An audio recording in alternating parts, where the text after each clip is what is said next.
Hi, and welcome back to the channel. Okay, last jobs before I take it for a little test drive just up and down the road outside, and that's to put a smile on its face. Let's get some lights on there, a grille, and round the back as well, just get those lights fitted, and then I think we're in a position where I can just chance it, take it up the road, see if it runs.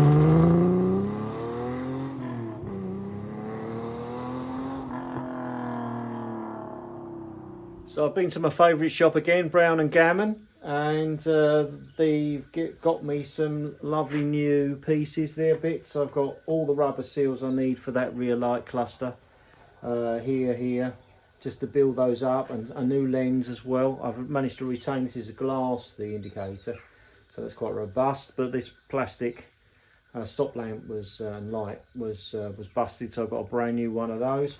So all nice new stuff. And now I've just got to get it back on, get it wired up.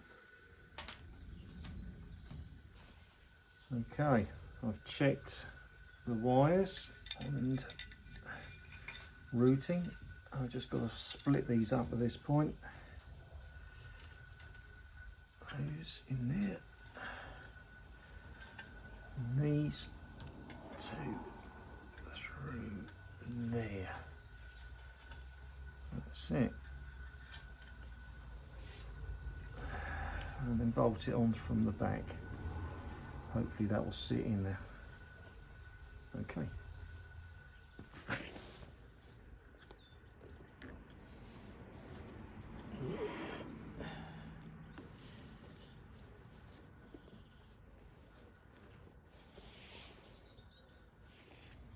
Right, so nice and sunny outside, so I've come out again. So I've got everything I need, got my wiring diagram, got some brand new bullet connectors, got some dielectric grease to stop the moisture getting in, so they last a bit longer because they're notorious of rusting and getting your bad connection. So it's just a question of crimping those on and getting it working.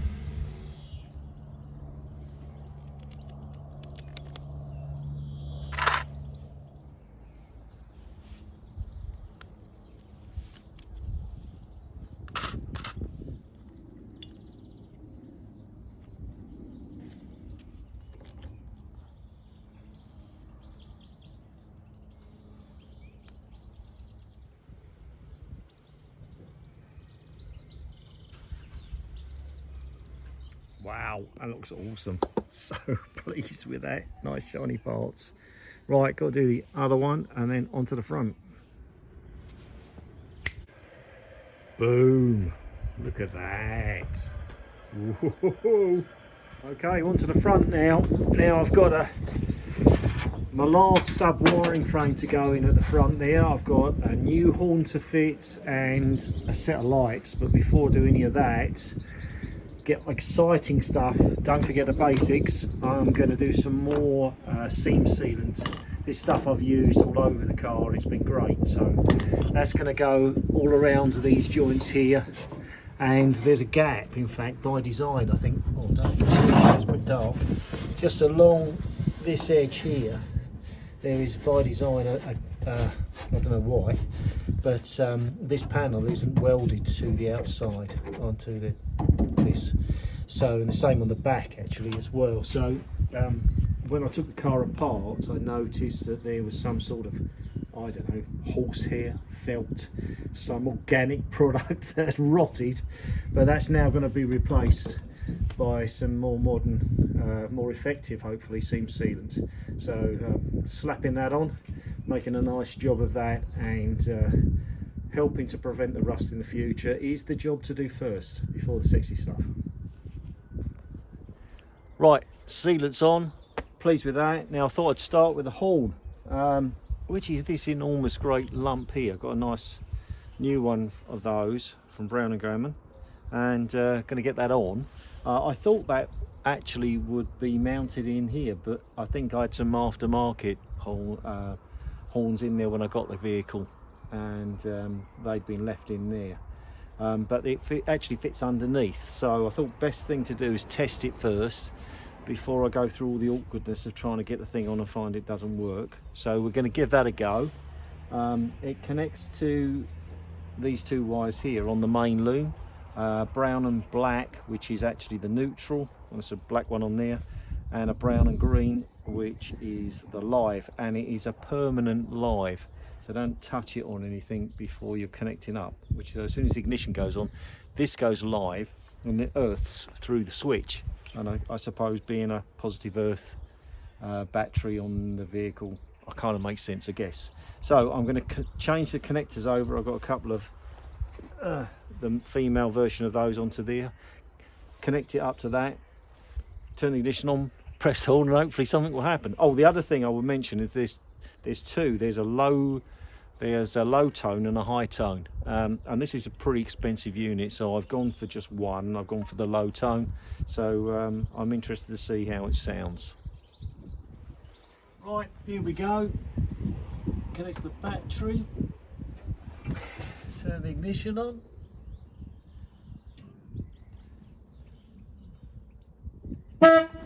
It works. Okay, time to bolt it on. Nice new shiny bolts. Bracket's interesting, got a slight angle on it. It's going to be a little bit difficult to film actually up there, so I'll just show you now. So I bolted the bracket onto the horn itself, and now I'm just going to push that through. It's actually this on the other side of this part of the chassis. It just bolts into on the other side, and that's the job done. And there it is in its final position. The trumpet needs to be lower so the water doesn't collect in it. Still quite exposed under the car, but that's where it goes. So I'm really itching to get the lights and the grilling, but I've got a little bit more fabrication to do, believe it or not, at this stage.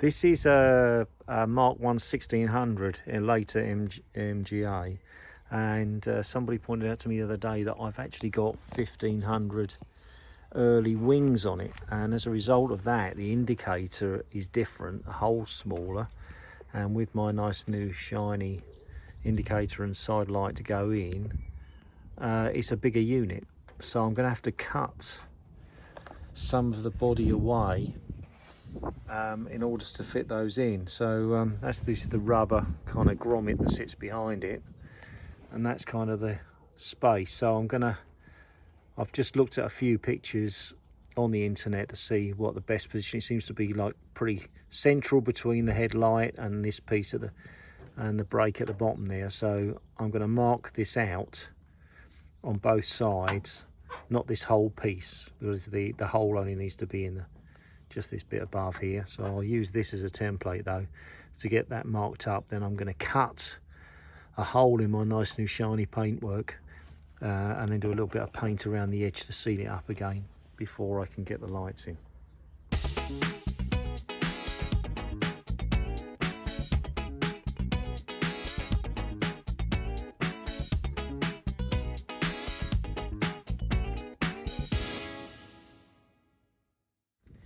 Well, that's okay. I've just put some paint on those just to seal them up so I don't get any rust. Now I'm going to work on the headlights. And these are the old fiberglass wings that the car came with when I got it. Headlights are a bit of a mess, to be honest with you. Not great, so I've got to try and get that one out. I've already taken the other one out, and I've got new lamps, which I'm not sure if they're LED, but they're halogen or whatever, but much better than the original. So the actual lamp itself, and I've got new rubbers, that's the old one, but these are a bit of a mess. So I'm going to try and use a bit of electrolysis on that, see if I can de-rust those, which is something I used on the engine block, worked quite well. So let's get that going. The only other thing I'd say is that, look, the actual trims have come up a treat. I'm really surprised actually. So they're pretty good. So if I can get these bowls de-rusted and get a coat of paint on those, I think I'll be able to save them. So we're going to give that a go. Right, this is the setup then. I've got the headlamp bulbs in this this tub, connected to An old-fashioned battery charger. New ones won't work for some reason, but an old one will. So that's an old car battery charger there. I've got the anode, the positive, connected to a sacrificial lump of metal that must not touch, obviously, as they short out. So I've got that hanging there separately, isolated from the lamps themselves. And then the cathode, the black lead, goes to the item. Now what I'm going to do then is get some ordinary washing machine soap, pour that in there, a load of water, switch it on, give it 24 hours, and hopefully the rust will transfer magically away from the item onto your anode. So that's the plan. Let's see if it works.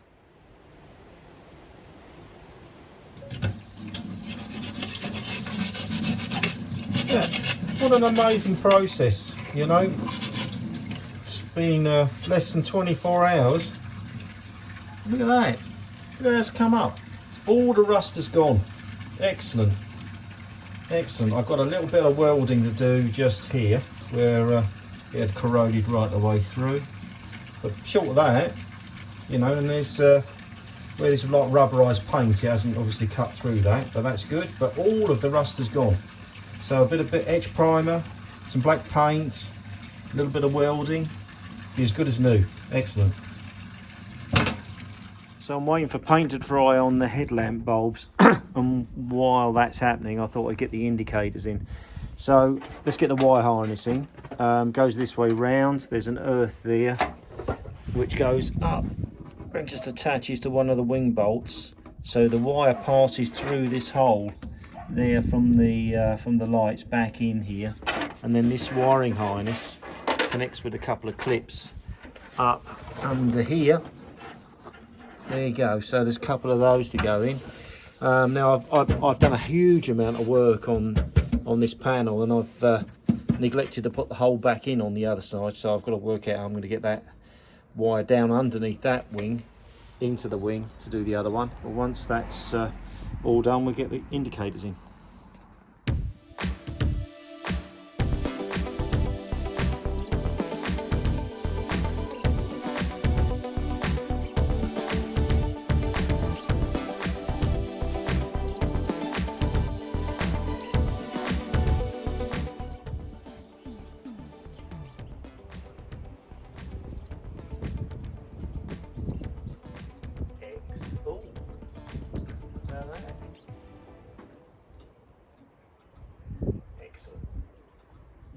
Okay, a lot of de-rusting, a lot of polishing, a lot of painting, but now I think I'm ready now to assemble the headlight, get it on. Lots of parts, surprisingly, or surprisingly to me, because it was just one rusty blob when I took it off. But there you go, ready to go. Let's get it assembled.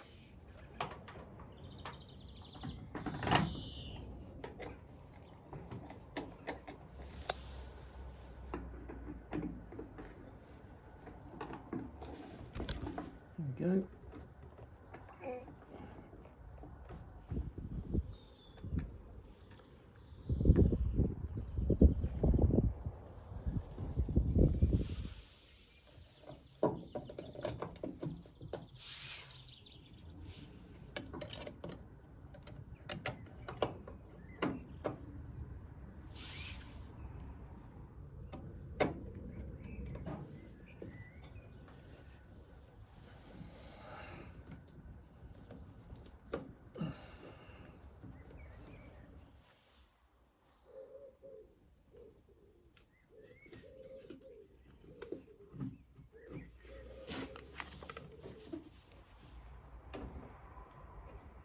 Right, I've installed the headlights and I've put in the dimmer switch. I'll refurbish that and bolted that back in. So ready for the big test.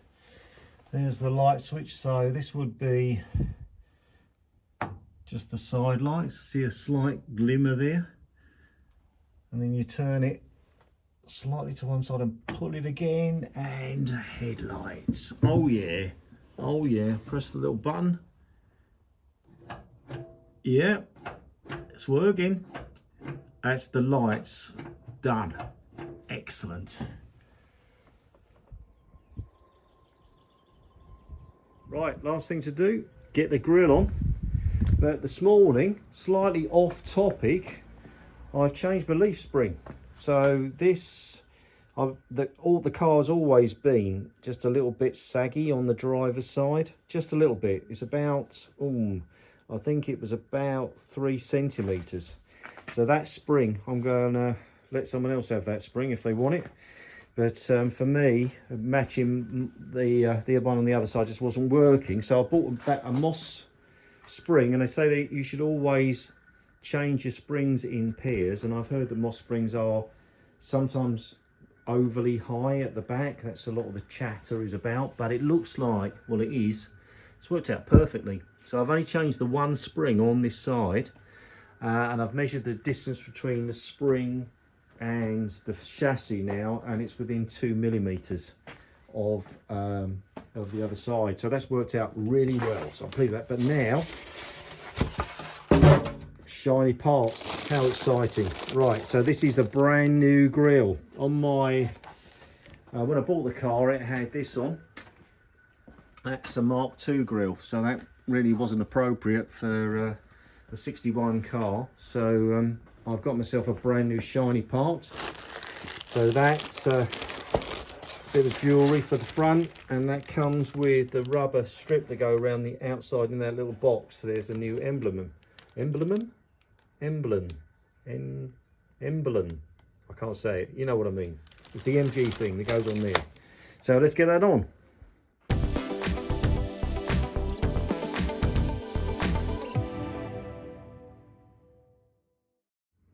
Literally blood, sweat and nearly tears. I gave up on doing the time lapse because it took so long to do. Just 6 bolts, so you wouldn't believe it. But boy, does that look good. I've just got to get that protective film off of the grill bars there, and the job will be done. Time for a drive. Right, here we go then. Ignition on.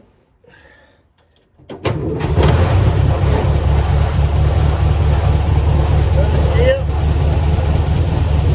Off we go.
Well, that was exciting. So pleased to know that the gearbox works fine. Went through all 4 gears, went in reverse as well, so that's excellent news. And that's the end of this video. So I hope you enjoyed the video. If you did, please give us a like, and if you haven't subscribed, please do so, and I'll see you again next time.